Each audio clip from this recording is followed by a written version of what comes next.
Hey everyone, tonight's guest is going to be Carl Abrahamsson, who's written a book about the Church of Satan, which of course was founded by Anton LaVey. So go grab your Coke and Pepsi or whatever it is you drink or whatever you munch on, and we'll be with you in a few minutes to get the show started. See you in a bit.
Grab your popcorn and snacks.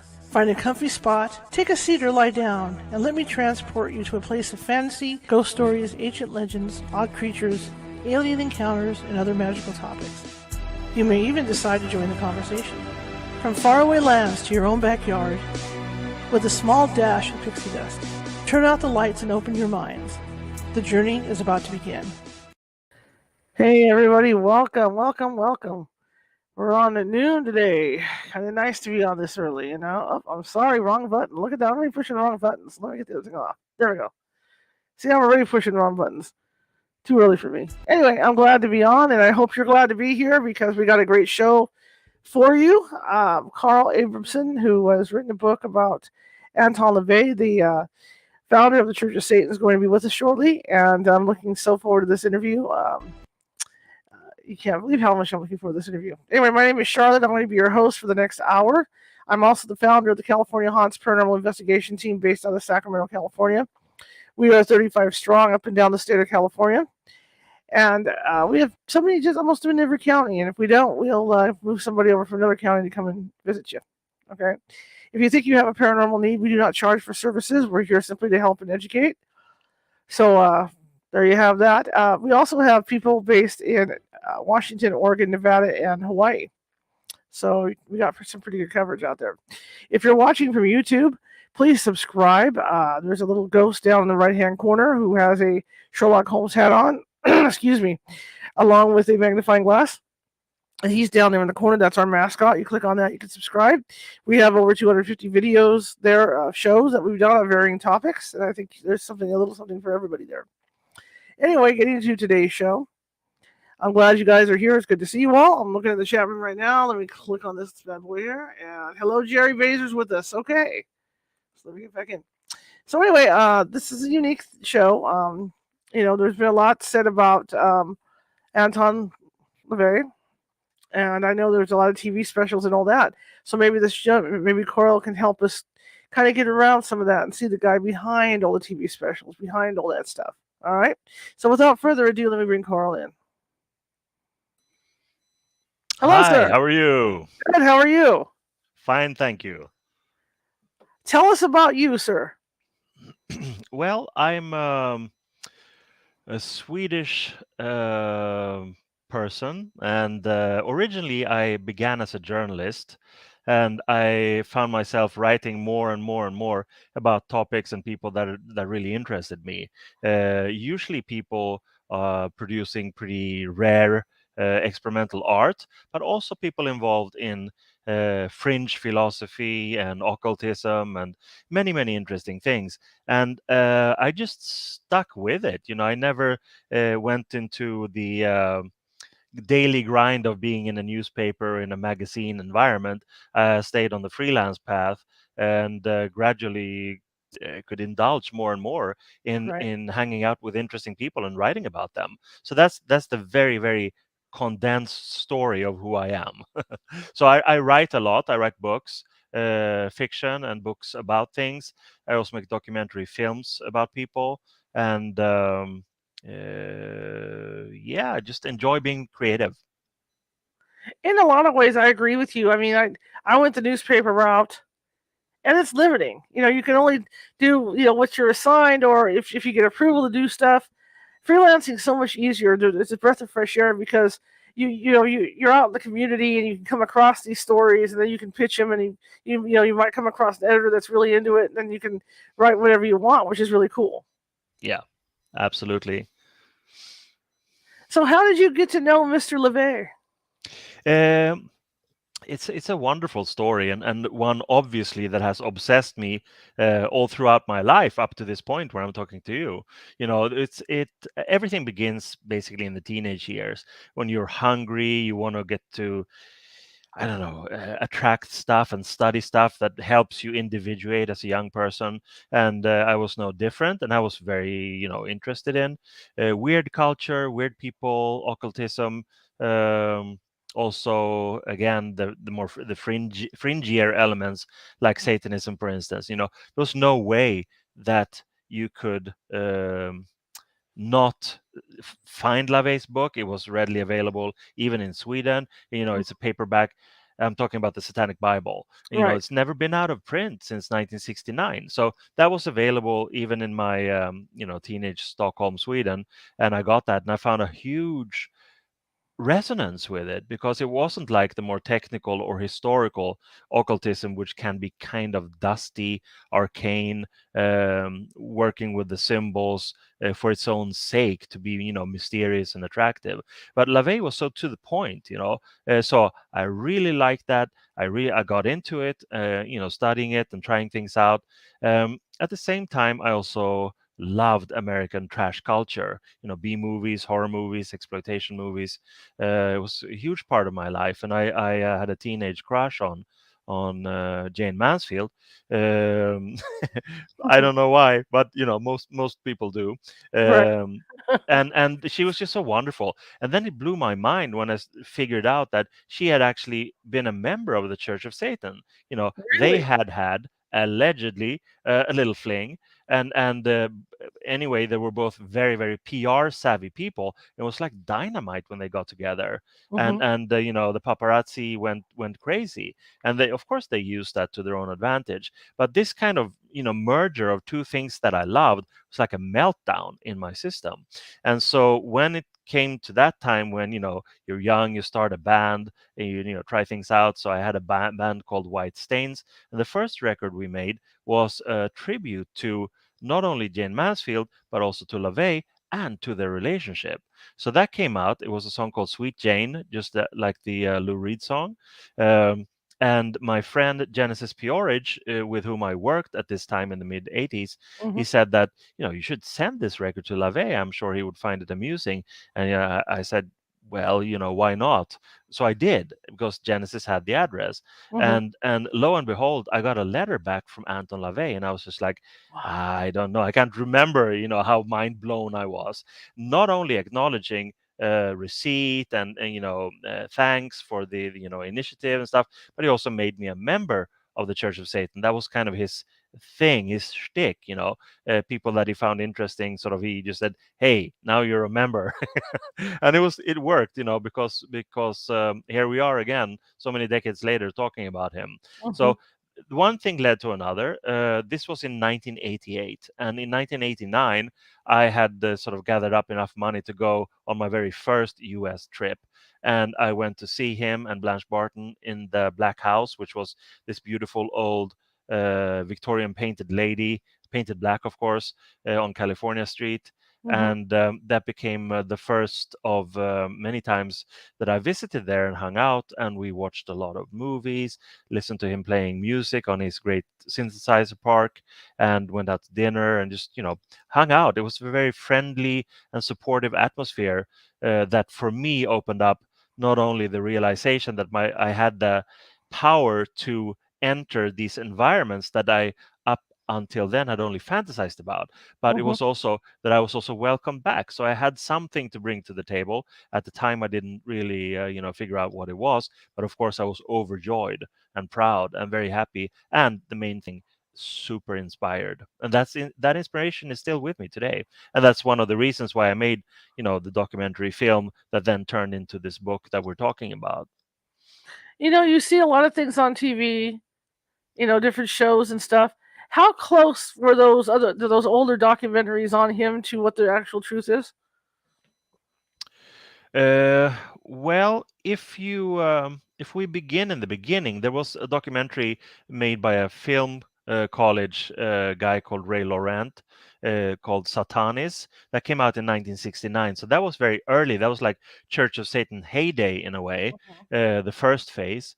And it's kind of primitive, but I like it a lot. It has interviews with members, with LaVey, of course, and other people, in their environment. So it's filled with signal, as you say these days. It's like there's no fluff. It's to the point, and it's a very clear, transmission of their philosophy in a way. So that one I like. And then, of course, he this during this first phase, which is basically 1966 to 1976 or mid 70s, he was on a lot of talk shows. He did a Mhm. lot of radio, lots of men's magazines, and, some more substantial than others. But that was, his thing, to get as much attention as possible.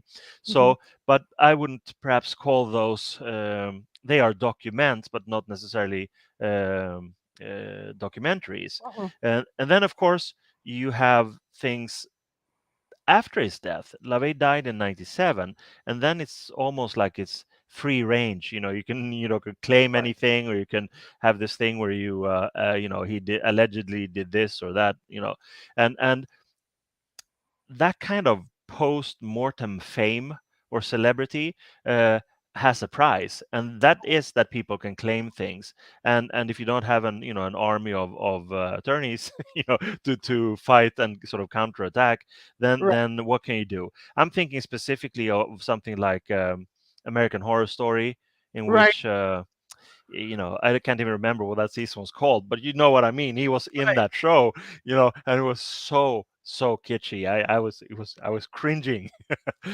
But what I mean is that that's also the price you have to pay to have this celebrity after you're dead.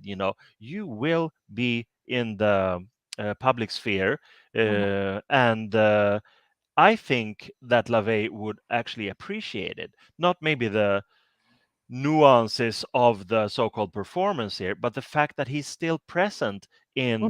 I would say, mainstream culture, because this guy, Ryan Murphy and American Horror Story, it's mainstream culture. And here is this person with the bald head and the goatee and this sort of, demonic look.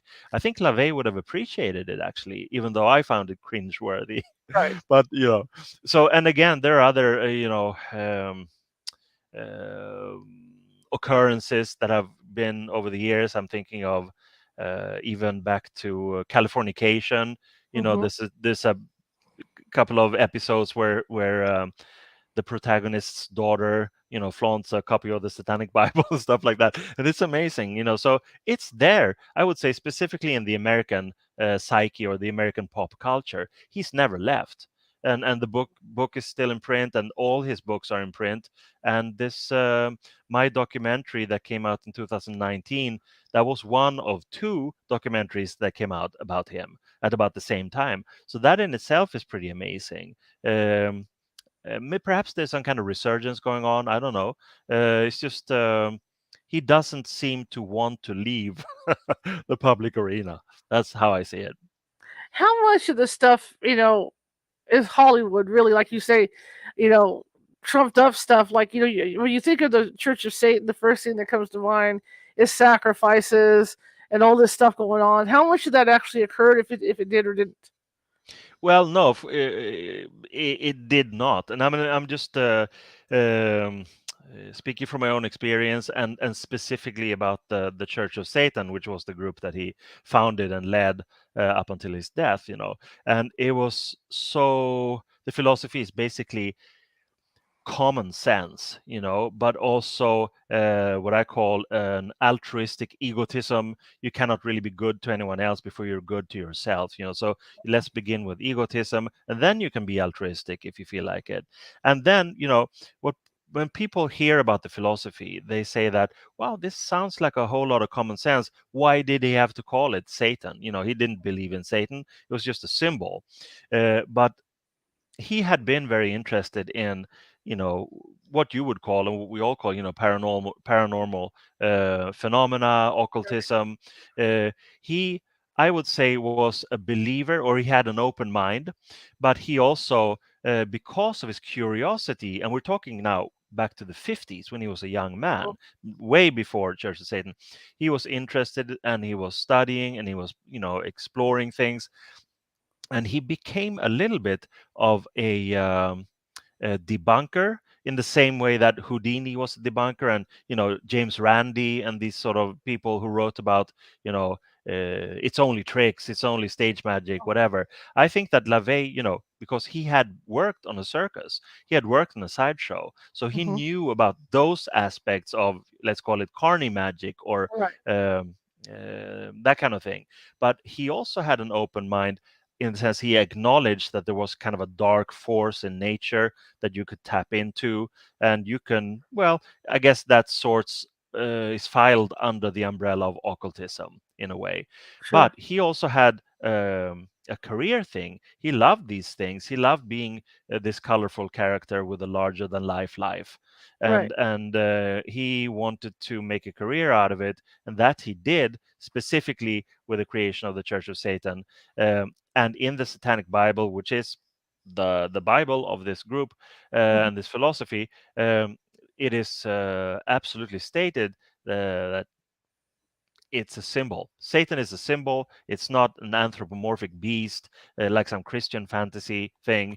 There are no sacrifices. It's all about pleasure and indulgence, something hedonistic, Epicurean, about leading as good a life as is possible, but not necessarily at the cost of anyone else. Mhm. Because Satanists are de facto quite selfish people, or I should add, they should be, and just stick to the regimen of enjoying life. And in that thing, there's no point in wasting um, time or energy on people who simply will never understand. So that was when he entered into the second phase. Mhm. After the first decade, he had grown a little bit tired, I think, of all the exposure and having to explain the same things over and over and over again. And that's why people looked at him as becoming more and more reclusive. And my experiences with him, they were during the last decade when he was kind of reclusive and also in failing health and stuff. So there were reasons for that too. Um, but to return to your question, sacrifice and these first impressions that people have, there's nothing of that stuff. It's just a very I call the philosophy pop Nietzsche. The Mhm. philosophy of will stemming from Schopenhauer and Nietzsche, and into Crowley and some more occultly inclined people. It's about finding your will and doing your will and making sure you lead a hell of a good life. Well, and I was also thinking while you were talking too, it only takes a few people in an organization to get the rumor spread. Kids or whatever. Maybe they sacrificed a dog or something. And Yeah. that's where all this starts and comes from. Like at the Presidio, for instance. All the writing. Up on like up there by the Golden Gate Bridge where the Coast Guard installments were and all that satanic writing and stuff on the walls. I mean, I guess Mhm. that's what it takes, and then the rumors start going, and then it just starts snowballing from there. Yeah, absolutely. But then, I can still remember that it was active here in Europe also, the so-called satanic panic that happened in the 80s, and all these sort of people confessing to having been victims, and, these sort of staged hypnotism sessions. And it's like so cheesy and pathetic and tragic in a way, because these people are obviously unhappy, and some of them are actually psychotic. But there was no evidence found of any so-called satanic crime. So I think that debunking or exposure of fraudulent behavior still lingers on, and the police, of course, know this and can reference that material.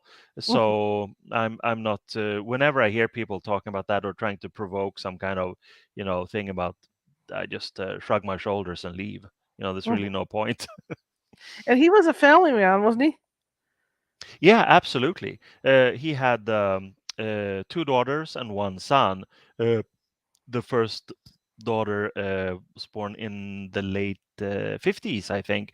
Mhm. The second one in the mid 60s, and the final kid, the son Xerxes, was born in 1993. And that's the last time I met them. That was when Blanche was pregnant with Xerxes in 1993. What kind of person was he when he was away from the church?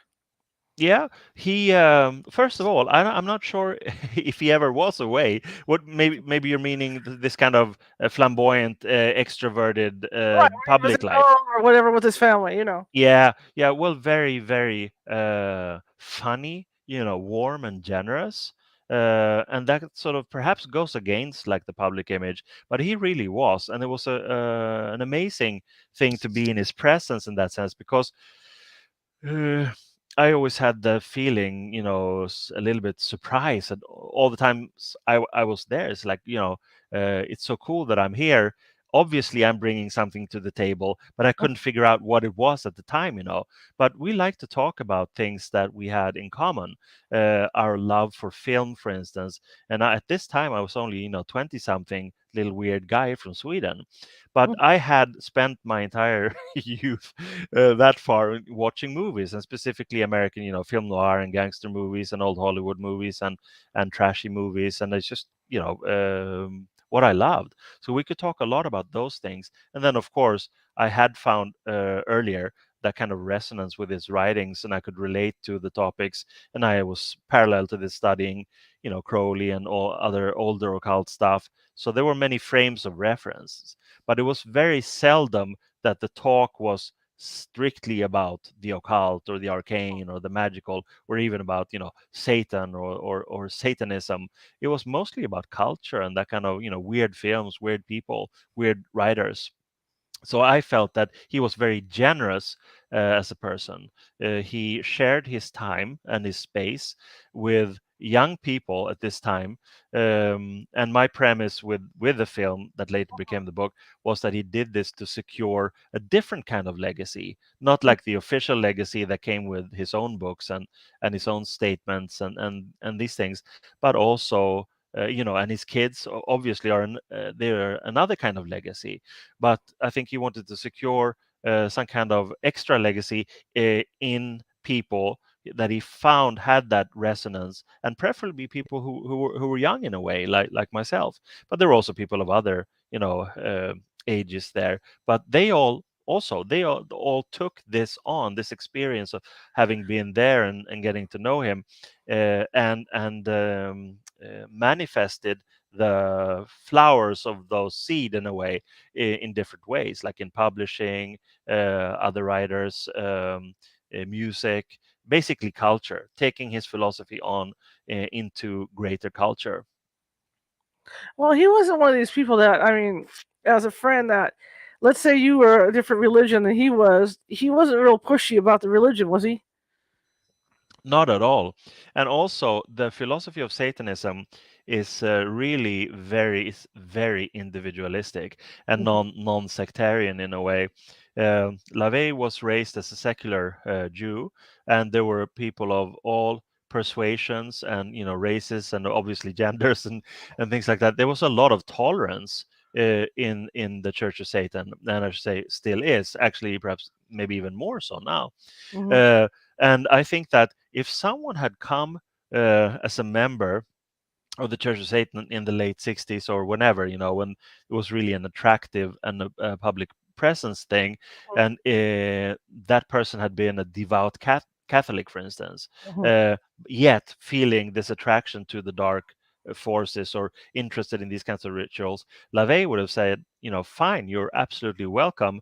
Don't proselytize or try to make some kind of missionary work, right. but respect the rules and everybody's welcome. So he was actually a very tolerant man, and he would be a fine example of the person who says, um, I'm intolerant towards intolerance, Mhm, in a true sort of libertarian fashion.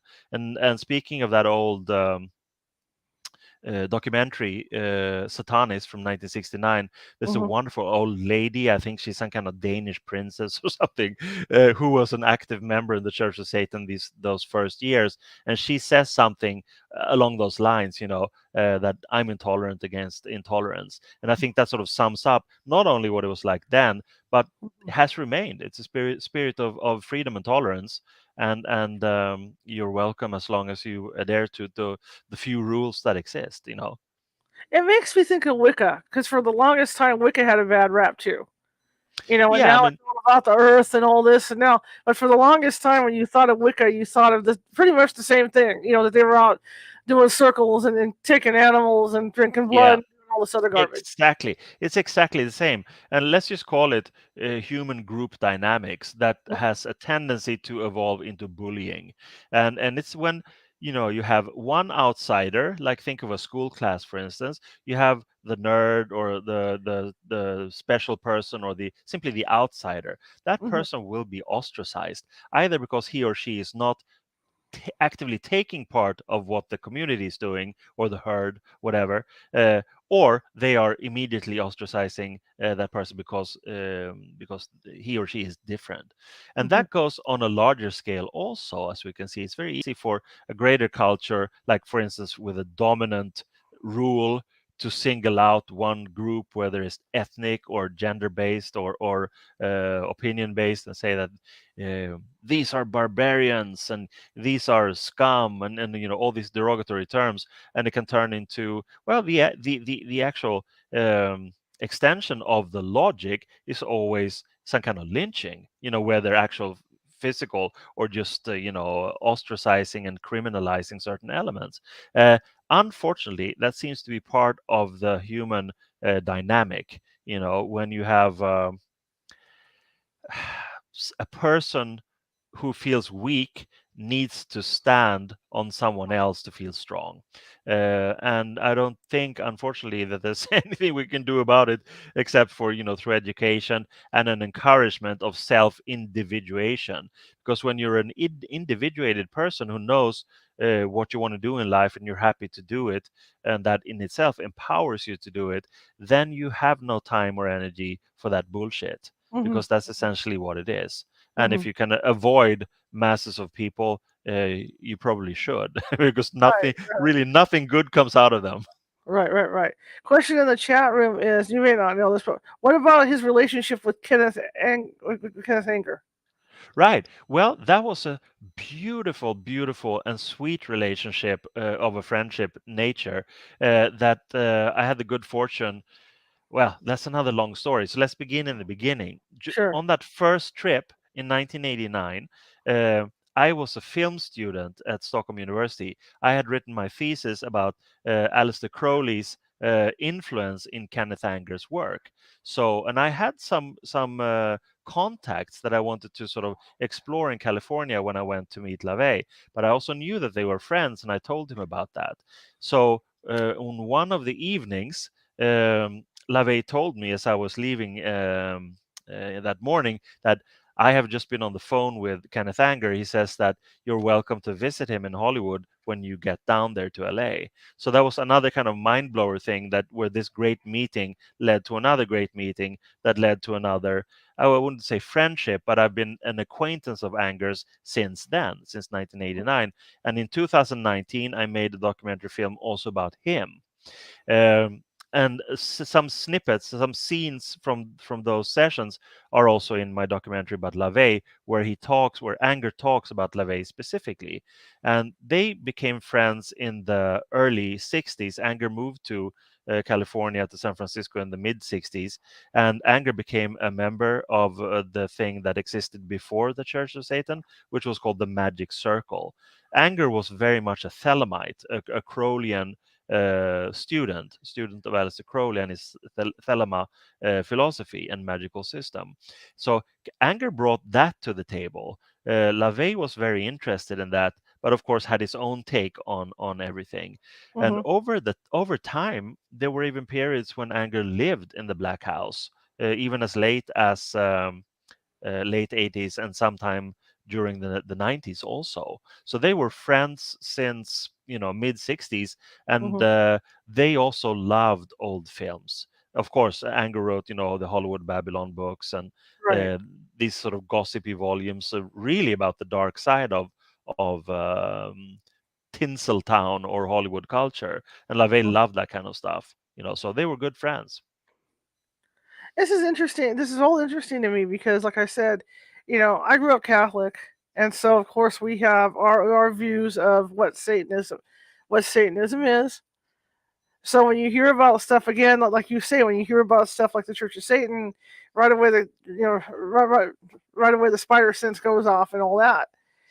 But to hear it from you and how you looked at it, it makes it all a lot different. Yeah, I mean, I have no response to that. I absolutely understand that, and what I've done in with this book is basically the premise for it was that what the hell happened? Why did I feel so energized and sort of pepped, and why does it still affect me in this kind of positive way?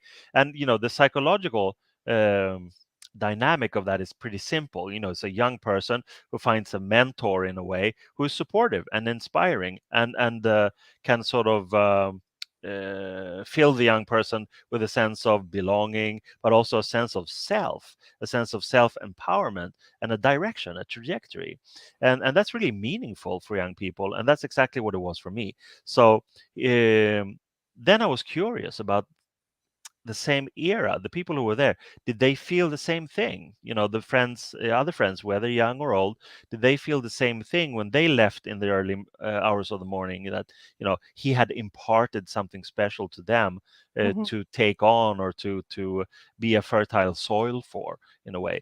And it turned out that what I had felt, my suspicion, turned out correct. Most of them felt exactly the same thing. It was like, wow, it's like being, um, knocked over the head with like a boost of inspiration. And he also imparted different things for different people.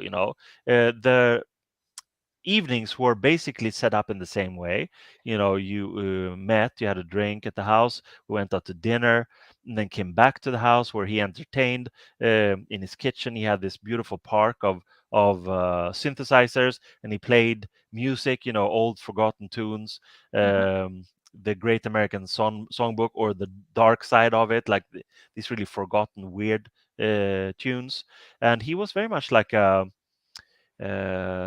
Chico Marx, the piano Marx brother, a real funny show character who played dramatically, really amplified whatever he was playing with his entire body in a way.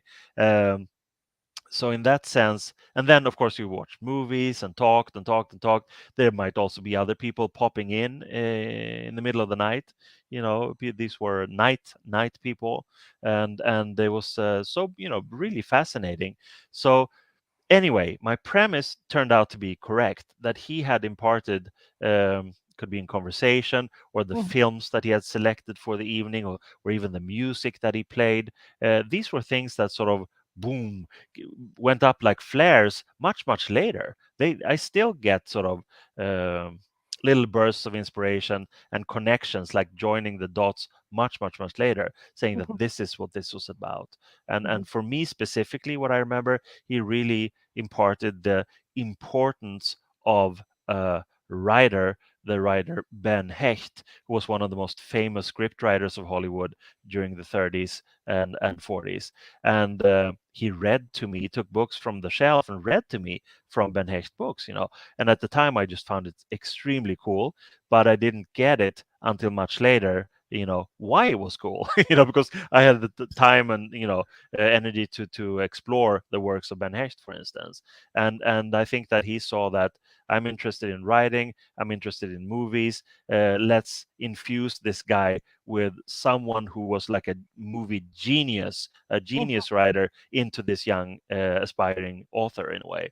And I'm so happy and pleased. I even have here in my study on the wall a framed check from David Zelznick to Ben Hecht that I got on Abe Books, I think. It's amazing. Little talisman.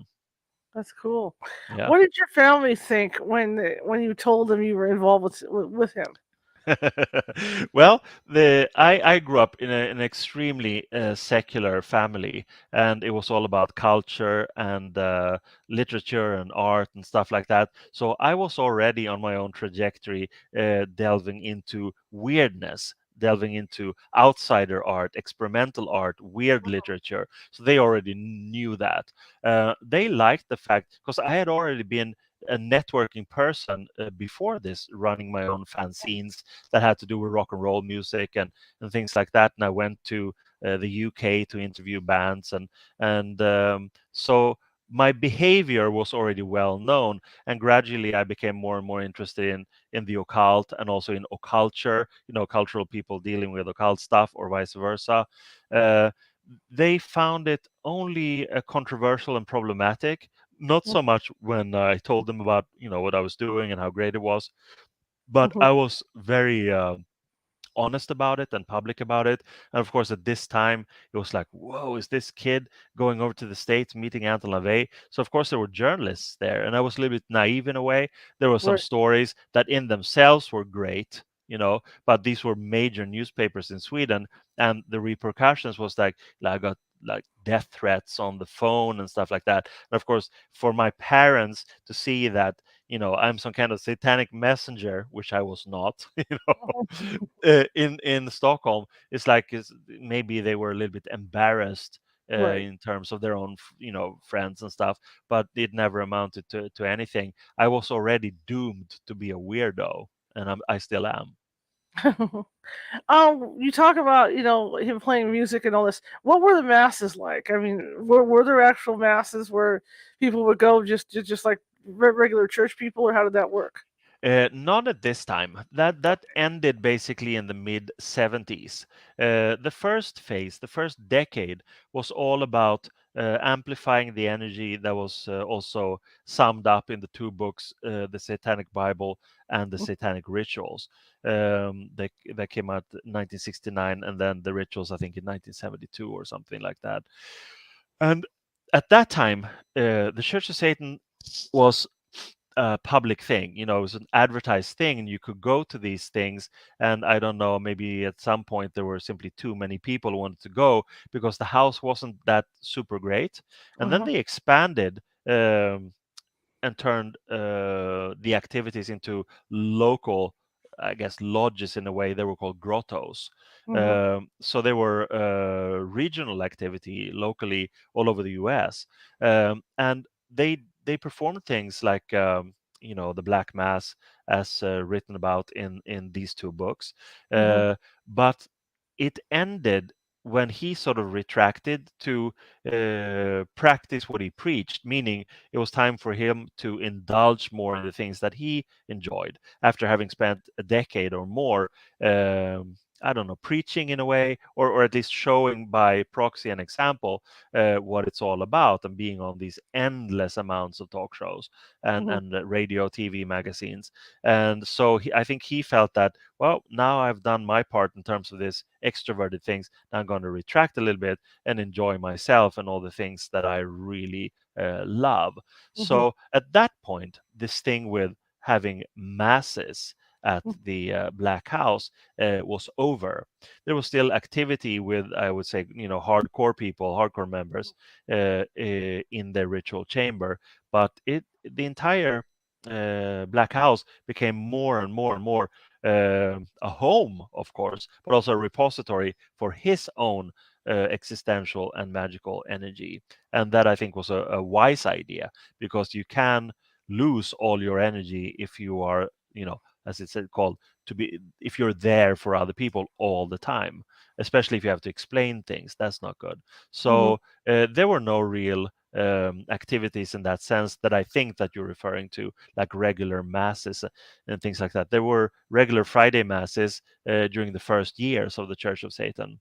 And funnily enough, I was on Coast to Coast radio some weeks ago, and one of the callers was an old lady. She was over 80 years old, and she had been one of these early on members of the Church of Satan, and had gone to these Friday masses. And she said that it was so wonderful to this resurgence that's happening, that we're talking about him. But also she said that those were the happiest years of her life, and she enjoyed it so much to be in that tiny ritual chamber in that little Victorian house on California Street. And it was so amazing to hear that.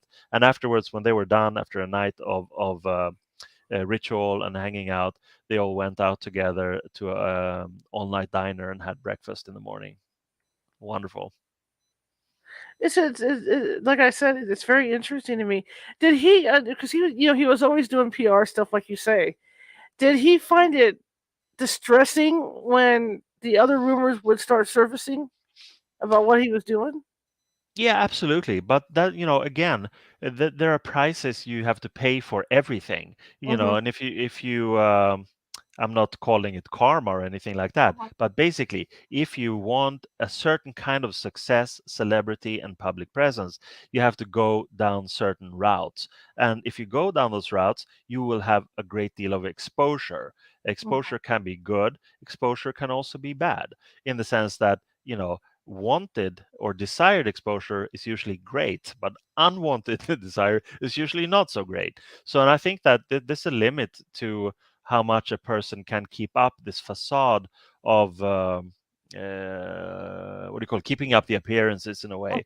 I'm not saying he did that. He was smarter. He basically retracted and went into his own bubble and generated new energy for new projects, which was basically taking care of the Church of Satan, administration, his own writing, and enjoying life, meaning playing music, watching movies, and extending his social life, and just leading a good life. Hmm. Hmm. And going back to the Satanic Bible, how long did it take for him to write that?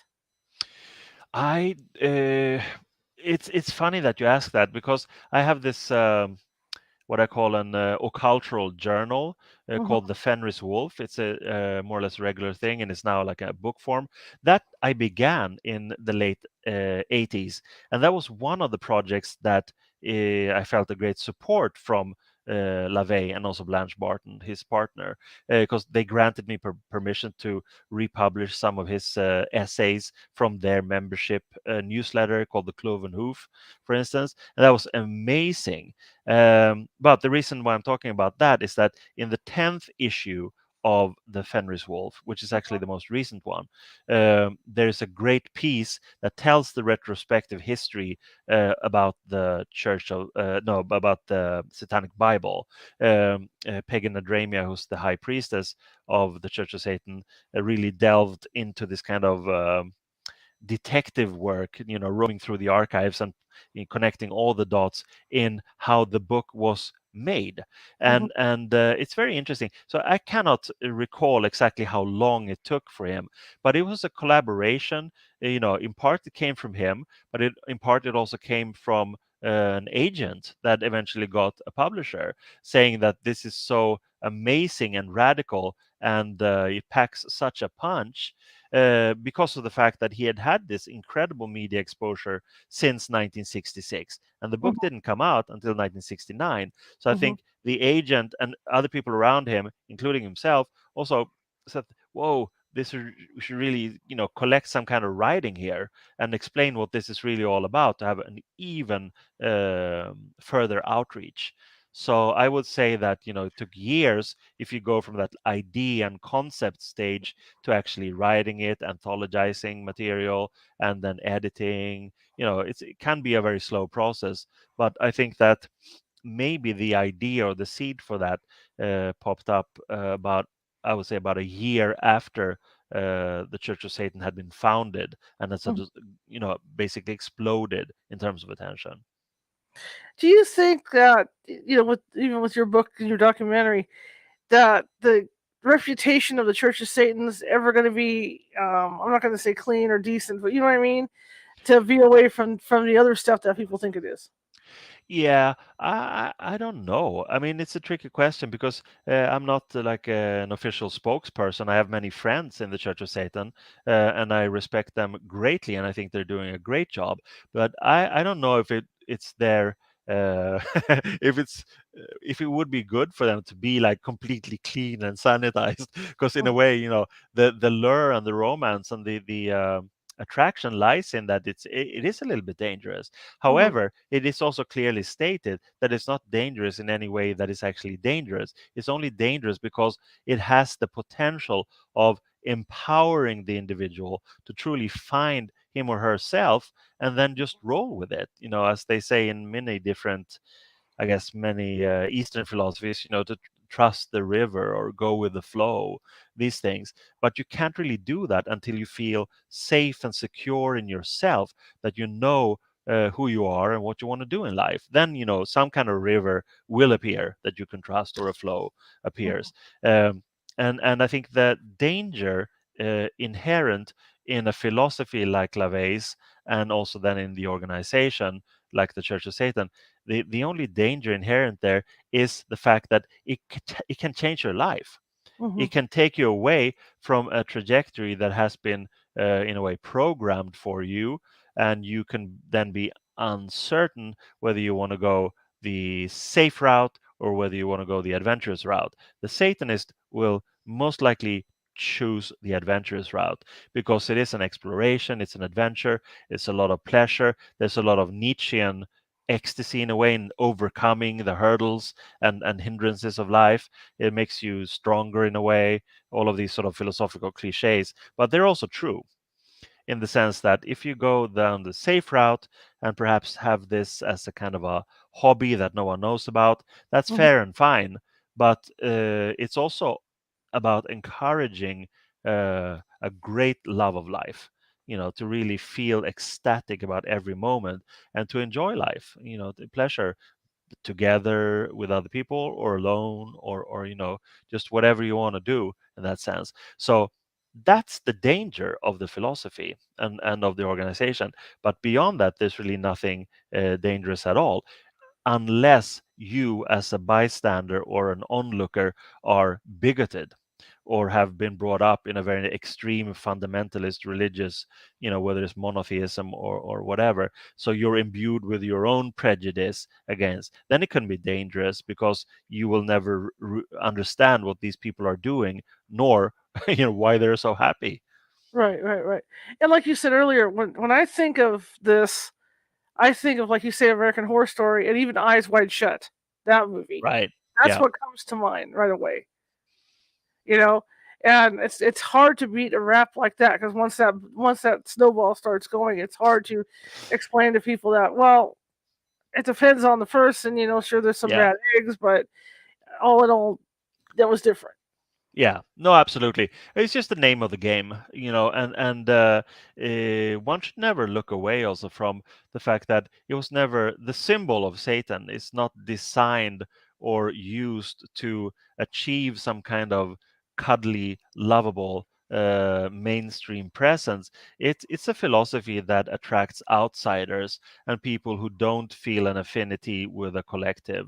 Hmm. And that said, even if you go down some other route, you might become, you know, a specialist in some field, which is not necessarily satanic or even philosophical or religiously tainted, but just where you're a specialist, and people will look on you with suspicion because you know more than they do, and whether you're a chess master or someone dealing with quantum physics on such a high level that people simply won't understand what you're talking about.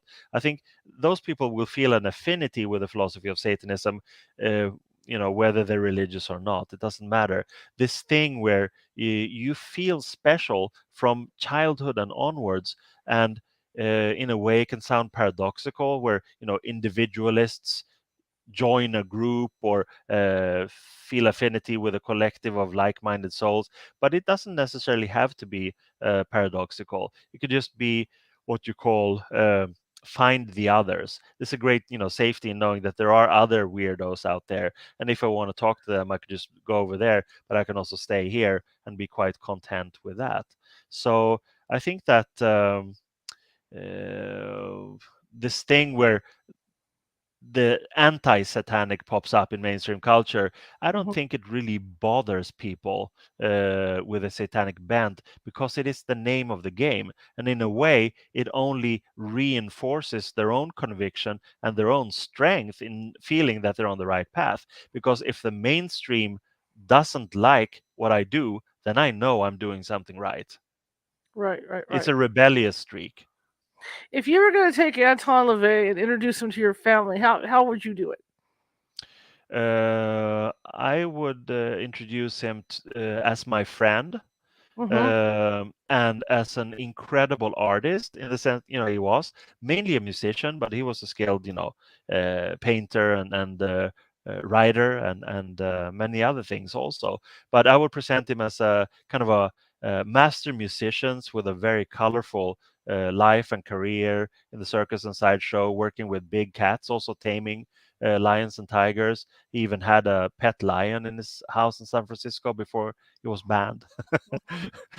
Maybe for understandable reasons. I don't know. But he was just such a special person, and he knew it, and he also wanted to exploit it. So if I took Anton LaVey home to my parents in a hypothetical situation, probably they would know who he was, but I would introduce him as my great friend, and in a way, now retrospectively, as some kind of mentor, Hmm. um, and a great musician and film lover. That's how I would introduce him.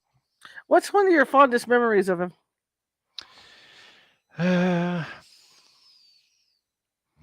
I would probably say, watching him play music because Okay. it was so much fun. It was never like, highfalutin and everybody stand in order and listen attentively like some kind of, Stradivarius or Paganini playing.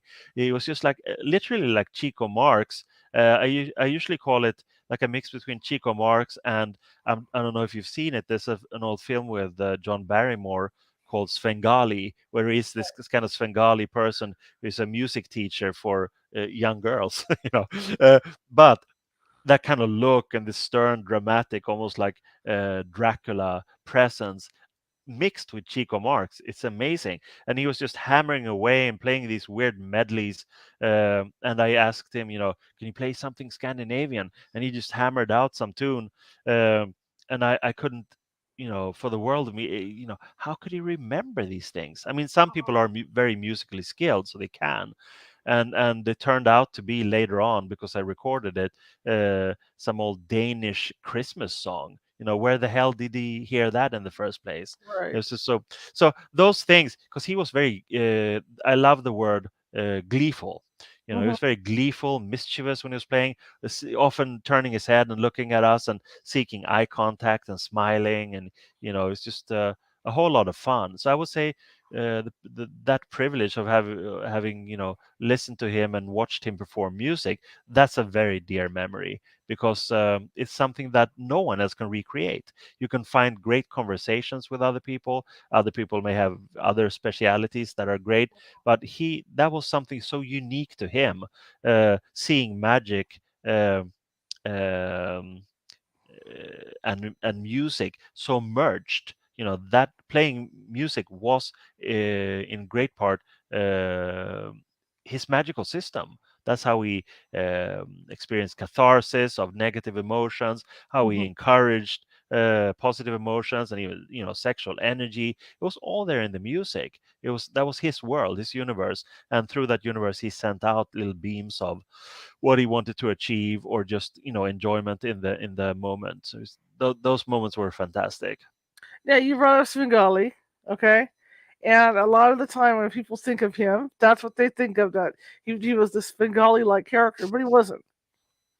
I wouldn't say so, because he never, there was never like, now you have to do this to understand this occult aspect of this or that. Yeah, that's just some old Hollywood BS. Hmm. But he was just like really interested in what I was planning ahead for, whether it was records or other books or things like that. And again, I told you he generously granted me permission to reprint some of his essays in the Fenris Wolf, which made the Fenris Wolf very interesting. And it felt great because it also contextualized my own work in a way. I was so young that I didn't understand even what that meant, contextualizing my work. But what I had been doing with the musical fanzines, I continued doing with the occultural fanzine that turned into a book that is now a series of books, and has become, many offshoots and side projects that it's basically the same thing. I contact people that I enjoy and that I'm inspired by, and I take them into my world as they take me into their world, and Hmm. then I sort of write their, if not story, then at least a portion of the story, and I give it out to other people. Essentially a journalistic kind of work, but it's also highly rewarding for me on a very personal level, because these Hmm. are people that I love and admire, and to be in their presence is amazing. And I hope also that for them it's interesting to have me there as you know um, conversationalist in a way, or a documenter. Is that the word? Yeah, someone who documents what they're up to at that Hmm. specific moment. So I see myself like that. It's a part journalism, part my own experience, part also history writing, um, because this LaVey book could not have been um, written the way it is by anyone else. It's just like I'm a great believer in diaries, writing meticulous diaries. That's been invaluable in this process, and I carry on doing exactly the same thing, just writing more and more books. of How hard was with or without other weird people. right, right, right. How hard was it to sell the idea to a publisher? That was super easy. And the thing is that because I had already written one book, I think, for that publisher, and I've since written another one. Um, so that wasn't too difficult because it's not a straightforward biography, Hmm. and it's not like a PR book for him. It's based on my own experience, where the first, I think, 5 or 6 chapters are my own memories and contextualizations of why I was there and what we did together and what my experiences were. And Hmm. then I interviewed a great number of people who were there at about the same time, meaning the last decade of LaVey's life. So their stories are as personal as my story is, Hmm. and but it gives a different kind of perspective because they are different people.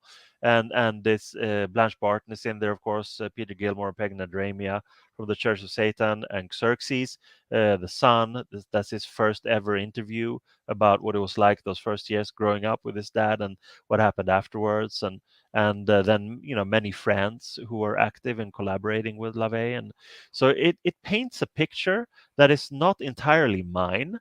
um, I've put it together and edited together, and I contextualize it in those first chapters of the book, and then it's become, well, we can call it a mosaic. Hmm. It's a mosaic of impressions and memories about this extremely um, great person, great American person. What do you think LeVay would think of your book? Well, I'm sure he would be very happy about it in the sense that it's about him. That's the first, and it's a serious attempt at like I said, contextualizing him, and there's a bit of biography in there that's written differently than other biographies that there are, and so I think he would like it from an egotistical point of view, and I also hope and think that he would be touched and moved by the fact that. In part, it's my own story, and that story is filled with love and appreciation and gratitude from me towards him. And the same thing comes through in all of these other voices there also, um, because all of those people had great times too at the Black House. So I think actually he would like the book a lot. I hope so. Have you got any feedback from other members of the church? Uh, yeah, absolutely. I mean, first of all, the people who are in the book that I interviewed, Hmm. that was mainly for the film that came out in 2019. So they had already like watched the movie and I had feedback on that. But that's the problem or the challenge of making films is that you can only put so much into it. You have to kill so many darlings, and then that's why I decided to make the book. I have so much good material here. I cannot let that be on, as you call it, the cutting room floor. It has to Hmm. be edited together textually, and so in that sense, those people were happy about the film. They were even more happy, even happier about the fact that they could, the entire interviews were in the book. Of course, they're edited, but they're, a lot longer and a lot more substantial also than Hmm. in the film. So, and in terms of, there are some other people who had met LaVey also. They like the book a lot, and I think for people who are younger who weren't there, but of course who mythologize the man and the era and perhaps the Church of Satan also, for them I think it's an eye opener because. It's really first-hand accounts. It's history writing in that sense that it's first-hand accounts that are presented. Um, I'm bad with maths, but he died in 97, so he's been gone for a while. Let's call it that. He's been gone for a while. And that makes it valuable, I think, for people who uh, have read his books, have been feeling the inspiration by collecting all this stuff and reading and studying. But here suddenly is something from literally, that's why I called it Into the Right. Devil's Den. From the Devil's Den, you could have a little peek what it was like and what people were doing. And it was fun based, and it was nice, and it was friendly and warm. And not much talk about the technical aspects of satanic occultism or anything like that, but it Hmm. was just very culture based on movies and music and authors and other things that he wanted very much, I believe now, to impart to these people who were present. And we in our turn have sort of moved it, not only paid it back but also paid it forward to a new generation in a way. Absolutely. What's next for you? I have finished another book also for Inner Traditions. It's called Mhm. Source Magic, and it's coming out next year. And it's basically an anthology of essays and lectures and articles that I've written about my favorite topic, which is this thing called occulture. It's the Mhm. kind of colorful gray area where art meets the occult, or the occult seeps into cultural expressions.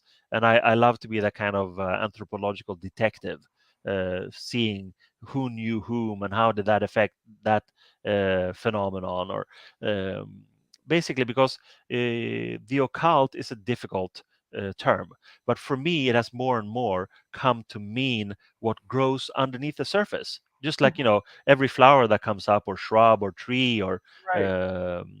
begins on the seed level.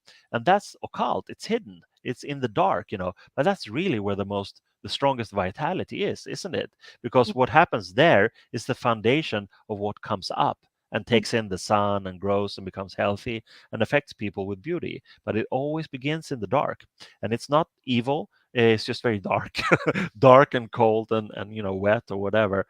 And Right. and that's the really the origin of life, whether actually or symbolically. And I love that analogy when I'm looking at different cultural expressions and sort of weird artists, and where does it all come from? Where do ideas come from? Where is that the origin, the source?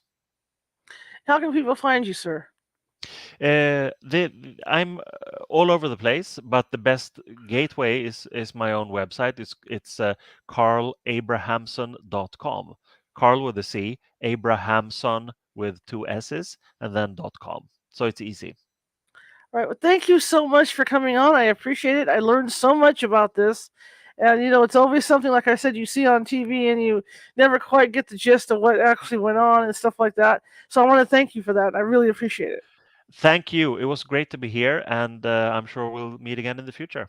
Absolutely. I'd like to get you back on at a later date when you get your Yeah, next yeah, stuff out. Okay. absolutely. All right, Thank you sir. very much. Bye Thank you. bye. Have a good rest Bye. of your day. Bye bye. Thanks. Okay, guys, I learned a lot. Controversial, but I mean, it is what it is. And one man's view. So that's great. I have nothing against any of that. I want to thank him for coming, and I want to thank you guys for coming because we did come on at noon today. And, we usually don't come on at noon, but here we are, right? If you're watching from YouTube, please subscribe. There's a little guy down there, a little ghost down there with the Sherlock Holmes hat on and the magnifying glass. Please subscribe. We have over 250 videos sitting there that you can check out. On Monday, Michael Breen is going to be with us, and he is a travel writer, but he not only writes about like exotic places, he also writes about the paranormal, which being UFOs, ghosties, whatever else. So he's going to be with us. High strangeness. He's going to be with us on Monday at 6:30, our usual time, 6:30 p.m. Pacific. Sunday we'll be back at 6 p.m. Even though it's Easter, we want to continue with the Mojave incident, and we're going to be doing that. And so that'll be 6 p.m. on Sunday. And I want to thank everybody for coming. Like I said, I really appreciate it. If you want to check us out, we're at CaliforniaHauntsRadio.com. Or if you want to check the paranormal group out, that's CaliforniaHaunts.org. As I said earlier in the show, California Haunts it's not quite a nonprofit, but we don't ask for money to do any paranormal investigating or anything like that. So everything comes out of my pocket. So if something breaks, machines, computers, whatever, equipment for the team, I have to pay for it. Our internet service, all that good stuff. If you could help me out a little bit, keep the show on the air, that would be great. And that would be at paypal.me at California Haunts. Or you could If you're uncomfortable with PayPal, you can go to Venmo and just type in California Haunts and do it that way. I'd really appreciate it. You know, I'm a journalist, photojournalist by trade, and this is what I do, and I love to do this. I'm retired. This is my gig. So if you could help me out, I'd really appreciate it. If you like the show, share it with 5 people. If you hated the show, share it with 5 of your enemies. We're equal opportunity here at California Haunts Radio. So that would be great. You know, get the word out about our show. I think we've got a nice little show here, and YouTube shows us no love. So the sooner, you know, we can get the word out, the easier. Again, thank you very much, and be sure to subscribe to the YouTube channel if you haven't done so already, and look us up at California Haunts on YouTube. If you can't find us there, the easiest way to get to the YouTube page is from CaliforniaHauntsRadio.com. Anyway, I want to thank you guys, and I will see you Sunday at 6 p.m. Pacific. Bye-bye.